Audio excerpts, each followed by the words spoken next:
decks that I have in paper. Just gonna continue with that series of some of my personal decks that are just really fun and I've had for a while, been tuned and adjusted over time. If you'd like to see some of my Chaos Commander brews, and if you want to see deck techs of those, let me know in the comments below. Still trying to flesh out the channel and the direction that I want to go with my videos, and your feedback is very important. I make these for you guys, so I want to make sure that I'm making things that you want to see. Moving into Necrobloom today, this is one of my favorite decks that I've made. It's one of my personal pet decks, along with Prosper. This deck, basically, it's zombie landfall. So using lands in the deck, making as many zombies as possible, getting to that 7 different land types from Necrobloom. But I'm getting ahead of myself. Let's take a look at Necrobloom and see what he's about. So Necrobloom is a 4-drop Abzan commander. He's a 2/7 legendary plant. He has landfall. Whenever a land enters the battlefield under your control, create a 0/1 green plant creature token.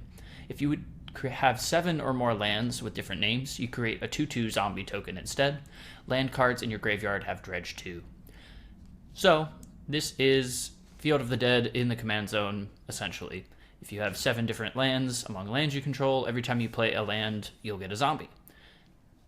The dredge 2 part, I barely use. Sometimes if I'm in a pinch and I need a land drop to trigger some tokens, I will use it, but mostly he's just there to make us zombie tokens with his landfall trigger.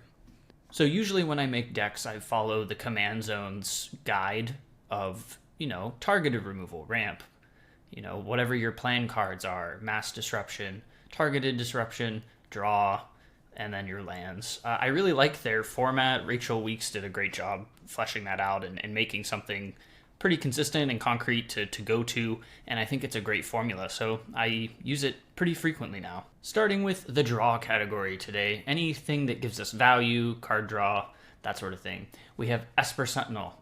I guess this is a great time to talk about the budget of this deck. This is not a budget-friendly deck. This is one of my pet decks that I've put a bunch of my, rare card collection pieces in that fit with the deck. Cards I've collected for a long time have gone into this deck. So the price is a little spooky, but don't let that scare you. You can trim down that price if you're wanting to build a deck like this. Most of that price is in the land base because of what the deck wants to do, but, I've had a lot of these cards over time, and prices fluctuate, so feel free to adjust that mana base to whatever your budget can allow. Alright, continuing on into the card draw section. So Esper Sentinel gives us some extra card draw early on. Horn of Greed is great in this deck. I didn't realize it spiked so high. That's so crazy. This card used to be maybe like $5. But Horn of Greed, 3-drop artifact. When any player plays a land, that player draws a card. So you're giving your opponents some card value, which is not great, but with the amount of land drops and searching that we do in this deck, you way outvalue what your opponents are going to get, and you can flood them with the value. Nasty End, you can sacrifice tokens to draw additional cards. Painful Truce, up to 3, pay 3, draw 3. Lose 3, pretty good rate there. Ripples of Undeath, this is like my favorite card that they've printed in a long time. It does everything that I love in decks. I love Reanimator decks, I love graveyard themed decks, Landfall, they're all great. So this card is perfect. It's a 2-drop black enchantment. At the beginning of your pre-combat main phase, mill 3 cards. Then you may pay 1 and 3 life. If you do, you get one of those cards into your hand. It's selective card draw. Essentially, pay a mana, pay some life, get whatever thing you need in your graveyard. It's perfect for graveyard decks. Skull Clamp, no-brainer in the early game. If you get it, you can sack your plant tokens, get some early card draw into whatever you need, and then, later in the game, you can equip it onto your commander or a stronger piece on the board, so if it gets removed, you get some value. Sylvan Library, obviously, drawing extra cards is good, paying some life in the process is good. This deck is Abzan. It wants to be a little aggressive in the early stages, and whenever you can get that card draw, you want to get it so you can get those lands in play and ramp out. So yeah, card draw, Sylvan Library, obviously really great card. Run it if you got it. Toski's Welcome, I really like this one. You can get extra card draw on your turn, once a turn, when one or more creatures with mana value 3 or less enter. So this triggers with tokens. Something fun you can do in this deck is if you keep one of your fetch lands in play on your turn, and you've already triggered this for the turn, you can keep your fetch land, don't sack it right away, pass to your opponent on your opponent's turn, crack the fetch land, you get to trigger this again, and essentially you could draw maybe 2 extra cards during the turn rotation, which is pretty decent. Welcoming Vampire. 3-drop, 2/3 with flying. When one or more other creatures with power 2 or less enter the battlefield, you draw a card. So lots of ETB when creatures enter. It's very good in this landfall deck.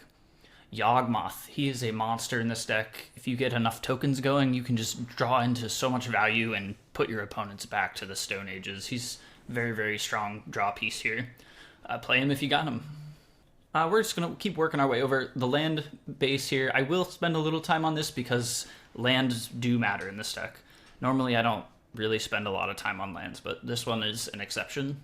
Bloodstained Mire, obviously fetch lands are very important in this deck because you want to be triggering your commander as much as possible. Also having a wide variety of lands is very important in this deck as well. If you notice, I barely have any basics in this deck. I have 2 forests, okay, 3 forests.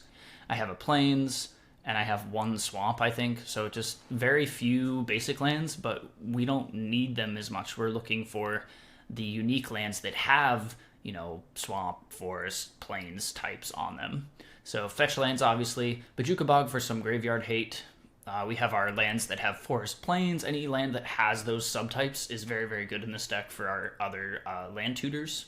So when I built this deck and I got the Monty Python Secret Lair, because I love Monty Python, I was lucky enough to get a copy. I put not all of them. I put most of those cards in here, just for fun. So Castle of Arg, which is Dark Depths. So Dark Depths, a backup plan in this deck. Not too hard to trigger. Bunch of unique lands. So again, you can basically run whatever unique lands that you can afford. Don't go out and purchase a Field of the Dead for $50. That's nonsense. You know, a good option is always to talk to your playgroup. If they're okay with you proxying a few cards that make the deck hum a little better, talk to them about that. Sometimes you'll be surprised at, the proxies that your friends will let you use.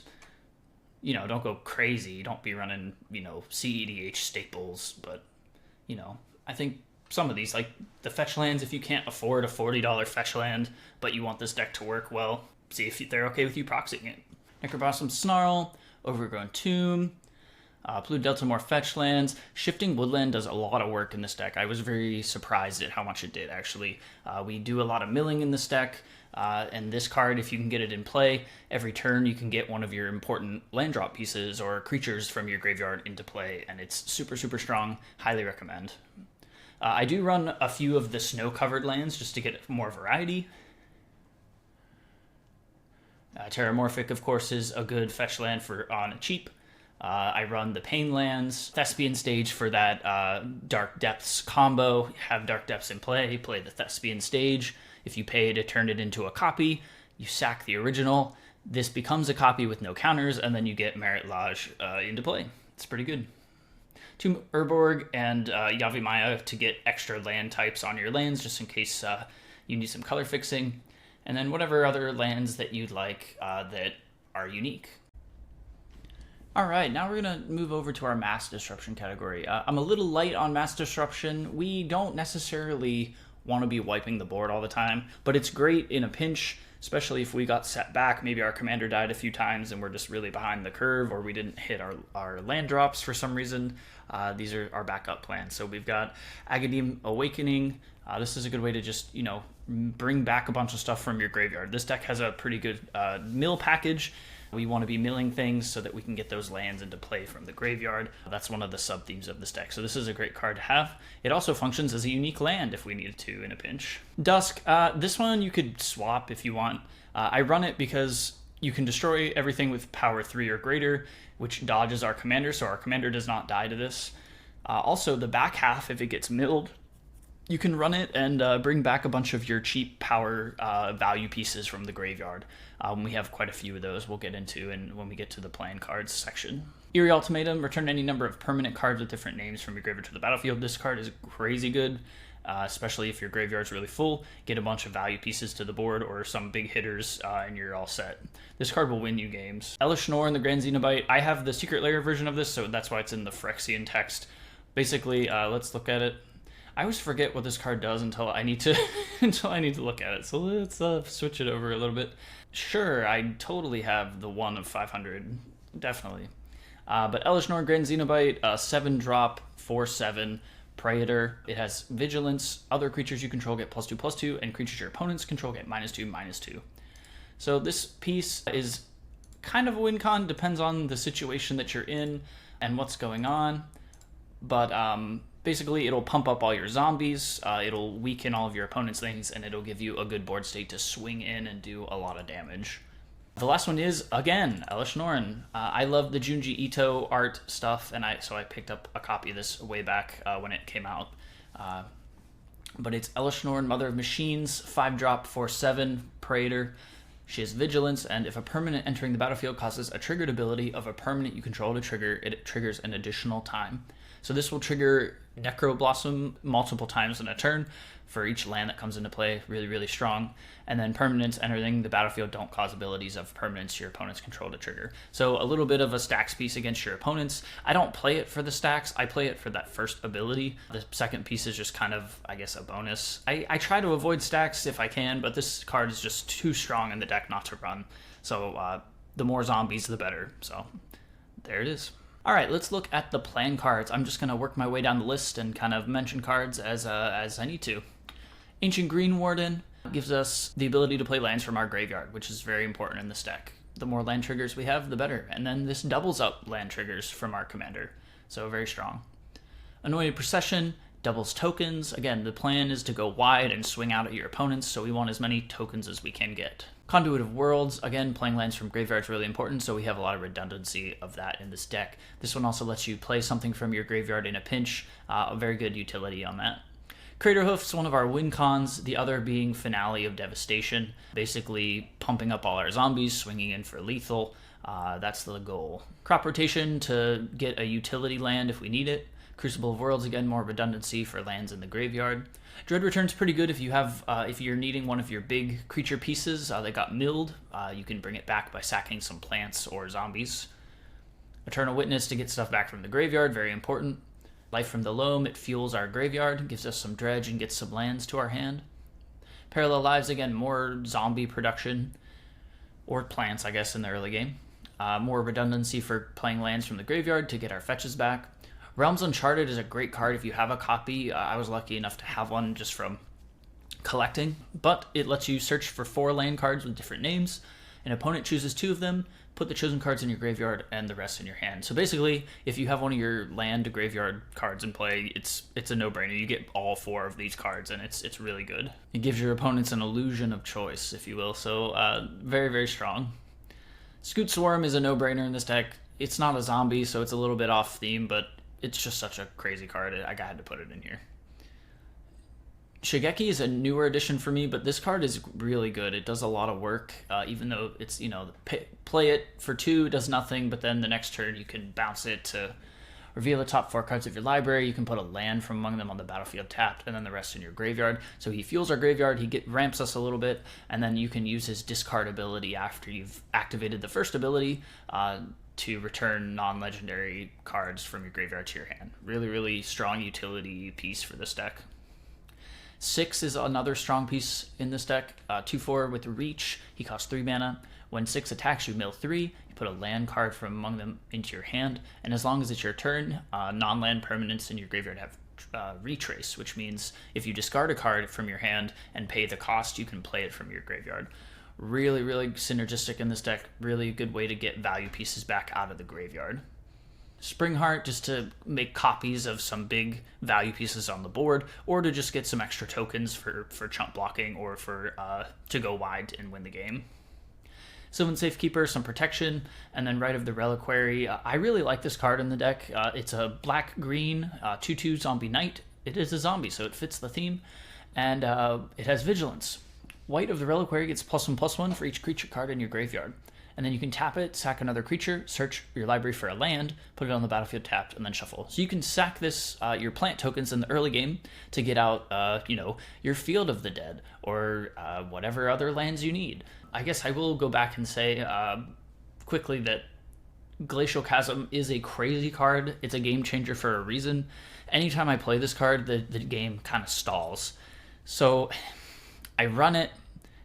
Is it like a fun card for your opponents? Not really, but it has saved me quite a few times in games from getting killed right away, or it gave me some time to rebuild and then swing in for the win later. You can cut it if you want. If your playgroup's not cool with you running it, then remove it, put something else in there. You could swap it for a basic, that'd be fine.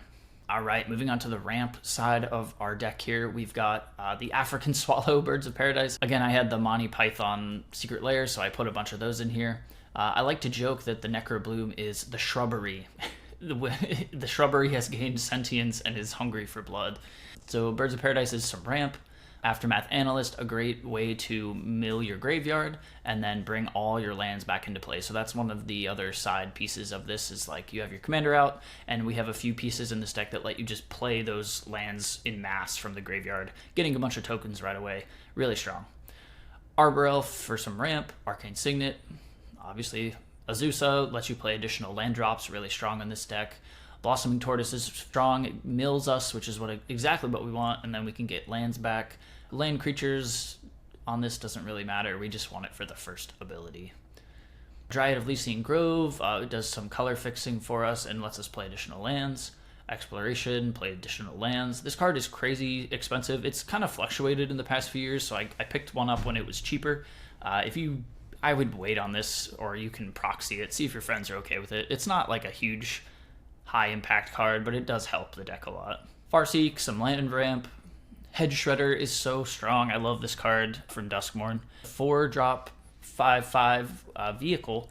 When it attacks, you may mill 2, and then when one or more lands are put into your graveyard from your library, put them on the battlefield tapped. And that doesn't matter. Like, you get that second ability whether he attacks or not. So anytime you mill in mass, or you're milling a bunch of things, you get those lands into play for free, which is even more land drops for Necrobloom, which is super great.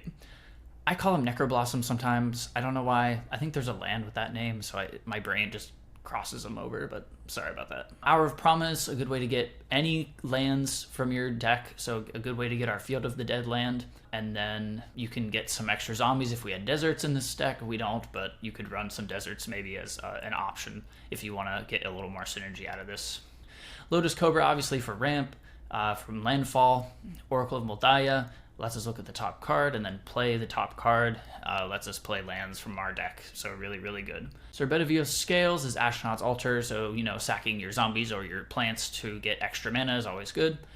Soul Ring, of course. Sylvan Scrying, search for any land. We run a lot of the any land tutors, so we can get our Field of the Dead and our commander out, which is double Field of the Dead, which is just really strong. The faster we get tokens out and go wide, the better. We want a Shrubbery. We search for a forest card, put it on the battlefield. I love Monty Python. I wish they would have given this more availability. I wish they would go back to print to the people, like print on demand. Let us all get the cards we want. Wizards, please. That would be cool. Okay, I'll get off my soapbox now. World Shaper is our last card in the playing cards. When he attacks, we mill 3. When he dies, we get to put all the lands in our graveyard into play. Another really strong, explosive tokens piece. All right, moving on to targeted disruption or targeted removal. We have Tis But a Scratch. Again, I'm running this because I had the Secret Lair, but you could put something else in. It's a cheap way to get rid of a threat. 3 mana or 1 and 2 Phyrexian Black. Target creature gets -5/-5 till end of turn. It's an instant, which you can, you can pay life instead of paying the black mana, so it's potentially a 1-cost kill spell. Abzan Charm, just for some variety. Options are always good. So you could exile a creature with power 3 or greater. You could draw 2 and lose 2, or distribute 2 counters amongst 1 or 2 target creatures. Normally I'm not doing the counters one, but the top 2 are always good options. Assassin's Trophy is a great card. I'm glad that it's been getting more reprints because it's been a little more affordable. Destroy target permanent an opponent controls. Its controller may search their library for a basic land, put it on the battlefield, then shuffle. In a pinch, you could use this on your tokens and get a land drop if you needed it. I do that sometimes, but not frequently. Creep Swap, exile stuff, gives them a Changeling token. D-Sparks, just some more spot removal, exiling things is always strong. Feed the Swarm is a great way to get rid of enchantments that are pesky and annoying. Nature's Claim, again, getting rid of artifacts or enchantments is always a good thing. And then the life gain that your opponents get is very negligible. It's usually not, it's worth running. Path to Exile, exile a creature. They search their library for a basic land, put it into play tapped. Again, you could use this on yourself if you need to in a pinch to get a land drop. I've done that once or twice, and it's nice to have the option. And then Swords to Plowshare, of course, exile a creature, you gain life equal to its power. So yeah, that's our removal package. And that is the deck. Overall, this deck runs really, really smooth, and it's very consistent. It's very good at, getting to 7 lands of different types so you can get your commander online, and then having the Field of the Dead as well. Getting both of those out at the same time just quadruples your output of zombies, along with some of the doublers. You can get wide really quick. If there was any critique of this deck that I have right now, I've done a lot of playtesting of it, but I do think this deck could use a little bit more protection, like board protection. So running like a Hero's Intervention or some of the other ways to get like indestructible on all of your things, or maybe a Teferi's protection to protect your board. Because I can say there have been a number of times where this deck, my engine's online and I'm humming really well and I'm getting all my tokens, and then somebody board wipes and it's just devastating. Then I got to start over, and then I get somewhere that's in a good spot, I got a lot of tokens, and then they board wipe again. So I think as I play this deck and continue to adjust, I think I would cut down a little bit on the ramp side of things, because we don't have a lot of problems getting lands into play, and I would add a little bit more board protection, and I think that's the direction I will go actually when I'm done with this video probably. So yeah, that is the deck. I had the Gitrog monster in the maybe board just because I loved the new art from like the Bloomburrow set. It was really cool, but I just don't have the card in paper, so I don't have it in the deck. Thank you so much for joining me today. Let me know what you think. Did I do the Necrobloom justice? Do we have a solid deck here? What are some cards you might swap in or swap out from this deck to make it run a little more smooth? Thanks so much again, and I look forward to seeing you in the next video. Don't forget to comment, like, and subscribe, and I hope you have a great day.